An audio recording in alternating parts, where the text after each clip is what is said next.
అదే అండి పరిస్థితి. దీనివల్ల మన వాళ్ళు ఎందుకు అంత అజ్ఞానంగా వాళ్ళేదో నిరీశ్వరులు అందుకే ఇలాంటివన్నీ చెప్పారు అనుకోవడానికి లేదు. అవగాహన చేసుకుని జ్ఞానం వస్తుంటే ఇవన్నిటిలో ఎంగేజ్ అయిపోయి ఈ పూజ చెయ్యి, ఈ స్తోత్రం చదువు, అది చెయ్యి, ఇది చెయ్యి అని మునిగిపోతూ ఉంటాం.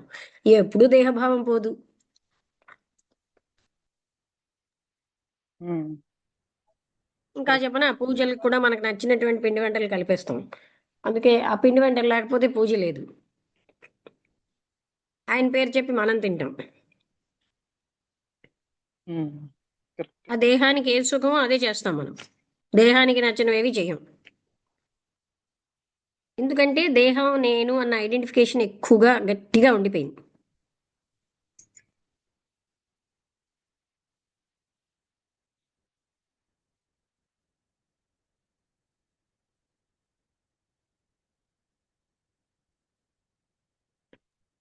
అయితే ఇంకొక పాయింట్ అమ్మా, ఎవరో ఒక ఫ్రెండ్ చెప్తే విన్నా. ఇప్పుడు చూడండి, అమ్మవారిని స్తుతించడంలో కూడా వాళ్ళకు స్తుతించి అందరిలో అమ్మవారిని చూసుకుంటారు.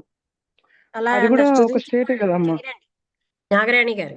స్తుతించి అలా చేయరంటారా? చూడరు. అది వాళ్ళ యొక్క ఉమ్, ప్యూరిఫికేషన్ మీద ఉహు, ఆధారపడి ఉంటుంది కానీ స్తుతించిన ఈ ఉమ్, ప్రక్రియ వల్ల అలా జరగదండి. ఉమ్, నేను ఇంత అలా స్తుతించేనన్న అంటారా? భావం ఓకే. పెరిగిపోతుంది. అచ్చా. ఉహు. మరి ఇంకా దేనికండి వాళ్ళు అవన్నీ దేని వల్ల చేయడం రాదు. అంటే? ఏ అమ్మా క్షణం కా సెల్ఫ్ ఇప్పుడు క్షణం ఇక్కడ అవేర్నెస్ ఇక్కడ పీస్ కానీ కొరకే. ఏ ప్రక్రియ వల్ల రాదు. ఇక్కడ ఉహు. ఒక ఉదాహరణ నాగరాణి అమ్మ. ఇది అమ్మ శాంతం. ఇప్పుడు ఏంటంటే ఇన్ని పారాయణలు చేసి మాకు రిపోర్ట్ పెట్టాలి అన్నట్టు ఉంటుంది ఇట్లా. అదే జరిగేది. అదే అమ్మా, యాక్చువల్ గా అదే ఇప్పుడు ఇప్పుడు నేను ఇండైరెక్ట్ గా వాళ్ళందరూ అమ్మవారి పైన కూడానండి అన్నాను కానీ ఆత్మవంచన చేసుకుంటూ పారాయణలు ఉంటారు. మెయిన్ గా నా క్వశ్చన్. ఒకసారి వినండి నాగరాణి గారు. అమ్మ ఆత్మవంచన ఎక్కువ చేసుకుంటూ సారీ. ఉంటారు. మేమేదో భగవంతుని పొందేసాం. వాళ్ళలో ప్రొజెక్టెడ్ గాడి ఆత్మవంచన అంటే సెల్ఫ్ ఏంటమ్మా? ఆ ఆత్మవంచన అంటే ఏంటి? తను తను మోసం చేసుకోవడం. వాళ్ళ లోపల వాళ్ళు ఓకే. ఊహించుకున్న భగవంతుడినే వాళ్ళు చూస్తున్నారు. మరి ఎన్నిసార్లు కరెక్ట్ స్తోత్రాలు అమ్మా. చేసిన వాళ్ళు ఎదుటి వాళ్ళని పరాయి భావంతో చూస్తారుగా. చూస్తున్నారు, నాకదే అర్థం కావట్లేదు. ఇంత అంటే అది డెడికేటెడ్ గా ఆత్మవంచనే చేస్తున్నారు కదా. బట్ స్టిల్ అందరిలో అమ్మవారిని చూస్తే మళ్ళీ పరాయి భావం ఎందుకు? ఎందుకు అది కనబడట్లేదు మళ్ళీ? అదంతా మోసం కదా. ఎగ్జాక్ట్. అవునమ్మా. ఇప్పుడు పారాయణల వరకు కూడా వస్తే, అంటే పారాయణలు కమెంట్ చేయాలని లేదు కానీ, కాకపోతే అట్లా ఎట్లా చేపిస్తున్నారంటే అంత ఇప్పుడు ఇన్ని చేయాలి, కంపల్సరీ చేయాలి, కంపల్సరీ కానీ అటెండ్ కదా అవ్వాలి. ఓన్లీ అది కేవలం ఎప్పుడైపోతుందా అని బోర్ కొడుతూ ఉంటుంది. ఆ మైండ్ లోకి ఏం వెళ్ళదు ఇంకా. అట్లా ఆల్మోస్ట్ రెండేళ్ళ, 2.5 years కాదమ్మా, ఇప్పుడు 8 years నుంచి రిపీటెడ్ గా చేస్తూ ఉన్నా నేను. వాళ్ళు ఏమంటారంటే కేవలం వాళ్ళు పారాయణ ఏమంటారంటే చేయడం కాదు, వాళ్ళు వల్లనే. ఏమనుకుంటారంటే అలా చేస్తే వాళ్ళకి ఏదో పొందేస్తారని. అదే అమ్మా, అదే జరుగుతుంది అక్కడ. కానీ అందులో ఏం లేదు, మరి టైం అంతా వేస్టే ఇప్పుడు మీరు అంటే చెప్పేదాన్ని బట్టి. అందులో ఎందుకంటే ఏమీ లేదు అనే వాళ్ళు ఏదో ఉందన్న ఆశలోనే జీవిస్తున్నారండి. జీవిస్తున్నారు ఎగ్జాక్ట్లీ. అంటే హృదయం లేకపోతే మెకానికల్ గా ఉన్న పదాలకు భగవంతుడు లొంగుతాడా? అంటే వాళ్ళు ఇంకేమంటారంటే నాకు దత్తాత్రేయ స్వామి అందరు గురువులు నా ముందు వచ్చి ఇట్లా కూర్చుంటారు నేను పారాయణ చేసేటప్పుడు అని చెప్తుంది ఆవిడ. అంటే ఆవిడ మరి గొప్ప మీకేం స్థితిలో పనిలేదు. ఉన్నదని చెప్పుకుంటదమ్మా. సో ఎందుకంటే అది వీళ్ళు నాకు నమ్మాలో పారాయణ కాదో చేస్తే తెలీదు. వాళ్ళు ఒకసారి బట్ నాగరాణి గారు వీళ్ళు పారాయణ అమ్మా. చేసి వాళ్ళ మనస్సు లోపల లోపల ఊహించుకున్న దేవుళ్ళందరినీ చూసేస్తారండి. ఉమ్, ఉమ్. అవన్నీ సెల్ఫ్ ప్రొజెక్టెడ్ అలా గాడ్సే. అంటారా? సబ్ కాన్షియస్ లో ఉంటాయి. ఓకే. ఈ పాయింట్ విన్నా చాలా ఇంపార్టెంట్ అమ్మా. దీంతోనే అంటే నాకు 6 సెన్స్ లో, అంటే నాకు ఇప్పుడు మనకు మనోనేత్రం ఉంటుంది కదా, ఆ మనోనేత్రంలో నాకు గురువులు కనిపిస్తారని, ఇట్లా పారాయణ ఏంటండి? చేసేటప్పుడు అందరు వస్తారని. ఆ మనోనేత్రంకి మనోనేత్రం ఉంటది కదమ్మా. సో మనోనేత్రం మనోనేత్రంకి సంగతి నాకు గురువులు వదిలేద్దురు. కనిపి ఎందుకంటే మనస్సు అదే. నేత్రం ఎక్కడుంది అంతా బాహ్య ప్రపంచాన్ని చూడడంలో మునిగిపోతుంది కదా. ఎగ్జాక్ట్లీ. ఓకే. అంటే ఇవన్నీ నాకు డౌట్స్ ఉన్నాయి, ఎందుకంటే తను అలా చెప్పింది. కానీ నాకు దాని నుంచి ఇప్పుడు బయటకు వచ్చాను కంప్లీట్ గా అంకుల్ దయ వల్ల. సో ఎవరి అనుభవంతో సో వాళ్ళకి ఇందులోనే తెలిసిపోవటం మునిగిపోయానమ్మా. లేదా? మీరు వాళ్ళందరూ చెప్పడం అని కాదండి, వాళ్ళని చెప్పుకోనిండి. మన జ్ఞానంతో మనం చూడగలగాలి. వాళ్ళు అలాంటి చూడగలగాలి. వాటిలోనే ఓకే. ఆనందపడి నిద్రపోతూ ఉంటారండి. అవునమ్మా, అవును అవును. అప్పుడు అలా నాకు కొన్ని నిద్రపోవడం డౌట్ అనండి, ఆ వచ్చినాయమ్మా. కృష్ణమూర్తి గారు ఏమంటారంటే మనస్సు అలా నిద్రించడమే మనకి ఇష్టమట. ఓకే. అచ్చా. కళ్ళు తెరిచి కొన్ని కొన్ని చూడదు. డౌట్స్ వచ్చినాయమ్మా నాకు. ఎగ్జాక్ట్లీ, కానీ కొన్ని డౌట్స్ వచ్చినప్పుడు నేను అంకుల్తో చెక్ చేస్తే ఇప్పుడు నేను దాని నుంచి బయటికి రాగలిగిన. అంటే కొన్ని ఆమె చెప్పే విధానం కానీ, ఇప్పుడు ఇది వేస్తేనే ఇది అవుతుంది లేకపోతే నెగిటివ్ అవుతుంది అని, అలాంటివన్నీ లైక్ కొన్ని భయపెట్టడం వల్ల నాకు కొన్ని రియలైజ్ అయినా. అంటే అది మేబీ మీరు అన్నట్టు ఆ జ్ఞానం వల్లనే అట్లా కావచ్చు. బట్ దాని నుంచి అయితే బయటికి రావడం జరిగింది. అంటే బయటకు వచ్చినాక దాని గురించి డిస్కషన్ ఏం అవసరం లేదు. కాకపోతే ఏంటంటే, అంటే ఇక్కడ జరిగింది మీకు చెప్తే మీరు కూడా ప్రాపర్ గైడెన్స్ ఇస్తారు కదా. అంటే వాళ్ళు ఎందుకు అట్లా చేస్తున్నారు అనేది కూడా నేను తెలుసుకోవాలనుకున్నా. అంటే అవసరం లేదు, మళ్ళీ మనం ఏం వెళ్ళము. కానీ మీరు మీకు అన్నట్టు అర్థమైందా? అర్థమైందమ్మా, అర్థమైంది. ఇంకే ఇంకా ఇంకా అది వదిలేయండి. వాళ్ళని అలా ఉంచనియండి. ఉమ్, ఎందుకంటే ఆ పరిపక్వత వచ్చేసరికి అక్కడ ఎవరు ఇవ్వడలేరు. Okay, sure.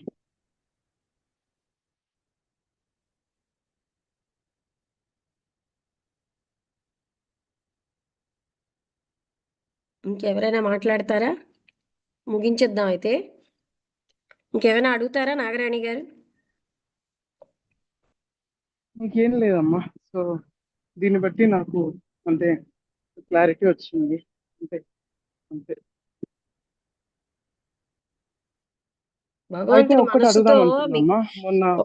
అసంతృప్తి ఒకటమ్మా. భగవంతుడు అసలు ఒకసారి మీరు ఏదో వినండి నాగరాణి చెప్తున్నారు. గారు. భగవంతుడు ఉమ్, మనస్సుతో పట్టుబడడు. మనస్సు భగవంతుడిని ఓకే. తెలియకుండా చేస్తుంది. ఎందుకమ్మా అంత పాపం, అది మనసు అట్లే చేస్తుంది? మనస్సు పనే అది. అందుకే మీరు మనస్సు నిశ్చలం చేయమని అంటున్నారు కదా. మనస్సు అన్నది భగవత్ తత్వాన్ని అదే అదే. సత్యహంతకి అని మేడం బ్లవెట్స్కి చెప్పారు. సత్యం అంటే భగవంతుడే. భగవంతుడు లేకుండా చేస్తుంది. మనస్సు కప్పేస్తోంది ఉన్న ఉమ్, సత్యాన్ని. అదే ఎప్పుడు మనసు యాక్టివిటీలో ఉంటాం కదా, అసలైన తత్వం మీద తపన లేకుండా. అదే అదే, అవును. మనం ఏదో ఆస్తికులం అని చెప్పుకున్న మనం నాస్తికుల్లాగే జీవిస్తున్నామని మనకు ఆ యథార్థం తెలియట్లేదు. ఉమ్.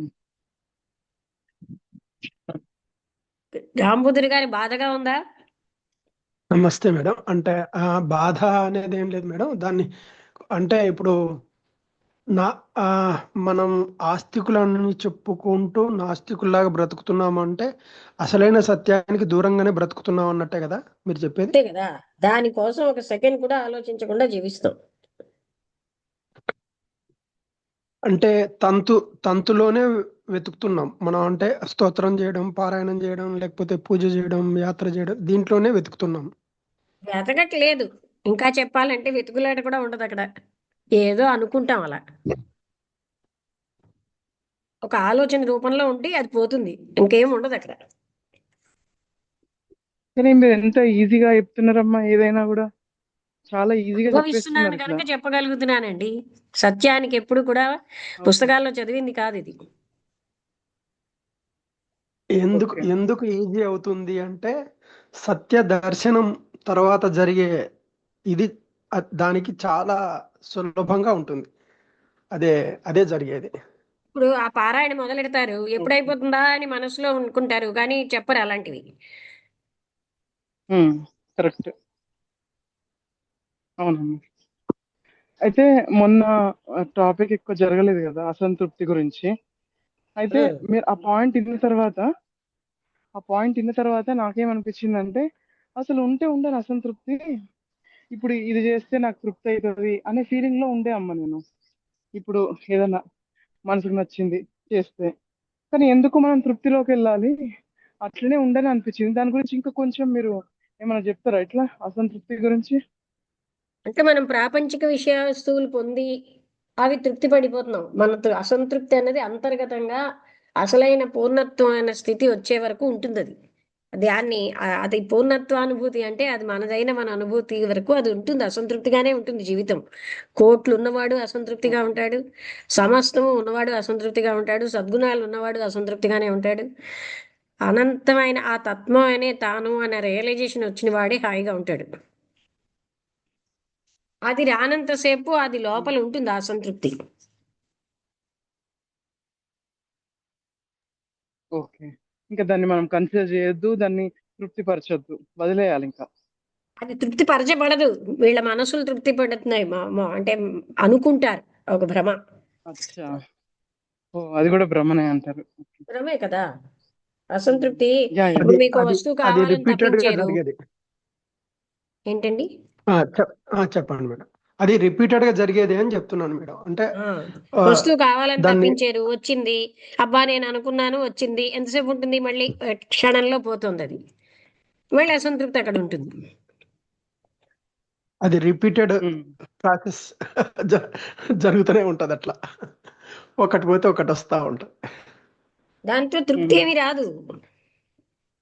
ఫలానా వ్యక్తిని పెళ్లి చేసుకుందాం అనుకున్నాను, కష్టాలు వస్తున్న కొద్దీ ఆ పెళ్లి చేసుకోవడానికి ఇంకొంచెం గట్టిగా దృఢం అయిపోతుంది ఉద్దేశం.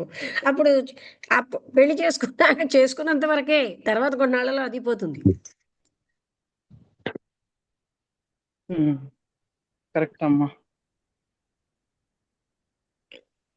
అంటే అంటే నేను అంటే అనే ఇక్కడ దానికే మనం ఇంపార్టెన్స్ ఇస్తున్నాం. నేను అనుకున్నాను, అది నాకు ఫుల్ఫిల్ అయిపోయింది, అంతే. నేనంటే ఎవరో ఆలోచన.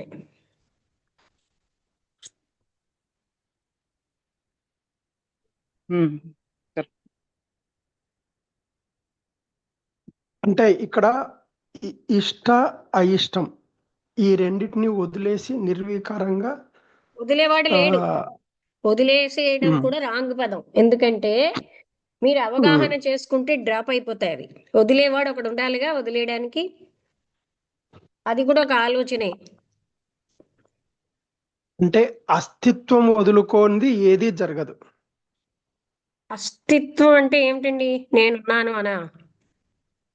అదే మేడం. అదే కదా, మరి దాన్ని ఇంకో భాషలో చెప్పారు మీరు. అది సంస్కృత భాష. అంటే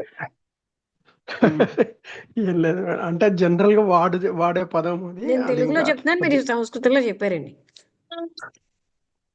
అంతే తేడా. అంతే అమ్మా. యాక్చువల్ గా ఇష్టాలు లేకుండా నిర్విఘ్నంగా అంటే నిర్వికార స్థితిలో ఉండాలంటే అది పాసిబుల్ కాదు. ఎందుకంటే సరెండర్ చేసే వాళ్ళు ఒకరు ఉండాలి కదా. దానంతలో అది పోవాలి అంతే, మీరు అన్నట్టు. దానంతట అదే అని అంటే ఎప్పుడైతే మీకు ప్రతి నిత్యము ఇది మనస్సు, దీన్ని నేను అనుకుంటున్నాను, ఇది బాడీ, ఇది నేను అనుకుంటున్నాను అని ఒక అవేర్నెస్ తెలుస్తుంటే, దుఃఖం వచ్చిందనుకోండి మనస్సు దుఃఖిస్తోందని చూడగలగాలి. జబ్బు వచ్చిందనుకోండి శరీరానికి జబ్బు వచ్చిందని చూడగలుగుతున్నాం. ఓకే. అంటే అది కూడా గమనింపుతోనే పోతుంది అంటారు యాక్చువల్ గా. పోతుందో లేదో గమనించితే చాలు. తెలియదు, గమనిస్తే చాలు. ఎగ్జాక్ట్లీ. గమనించే కొద్దీ పలచబడుతుంది. అంటే అలా ఏమవుతుందో తర్వాత సంగతి. ముందు గమనిస్తే కదా. ఫలితం ఎందుకు చెప్పరు ఎవరును? ముందు ఆ పని చెయ్యాలి మనం. అన్నిటికీ ఫలితమే ముడి పెట్టుకుంటాం. చేస్తూ పోతే ఏం జరుగుతుందో మంచిదే కదా. మంచి జరుగుతుందని తెలిసినప్పుడు అది ఏం జరుగుతుందో అన్న దాన్ని ఎందుకు మనం ఇంపార్టెన్స్ ఇవ్వాలి ఇప్పుడు? ఏమంటారు? అంటే ఇక్కడ టార్గెట్ ఫలితం మెయిన్ లో కోసం చూస్తే పెట్టుకున్నంతసేపు పని బాగా జరగదండి. ఫలితమే ఉంటుంది బుర్రలో. నేను మొన్న ఒక అబ్బాయి ఎండీకి వెళ్ళినప్పుడు చెప్పాను, నాయన సెలెక్ట్ అవుతానా లేదా పక్కన పడాయి, బాగా చదువుతున్నానా లేదా చూడన్నాను.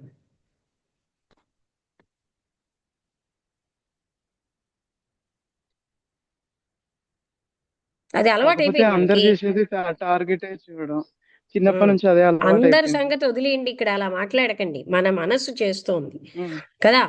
ఆ టార్గెట్ మీద పెట్టుకోకుండా ఉంటే పని పర్ఫెక్ట్ గా చేయగలం. ఓకే.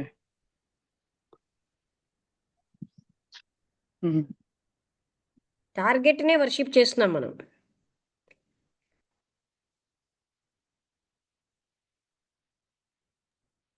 అవునమ్మా.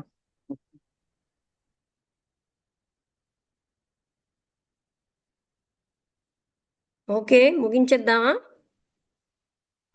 ఓకే అమ్మా, థ్యాంక్ యూ. అందరికీ ఓకే, నమస్కారం, ముగించే ముగించేస్తున్నాను.